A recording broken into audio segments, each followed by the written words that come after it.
If you want to start using the paid version of Card, you should click on the link in the description to get the best discounts available. In this video, I'm going to show you how to move things in Card.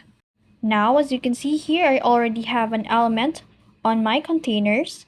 You can see here an element for text, buttons, icons, time, section, and bullets. Now, to move things like my button, just simply drag it to the place you want to put in it. It can be above the sections or the same way to images and also to any elements here in my container. Just drag it, click it, and drag it to the place you want to put in it.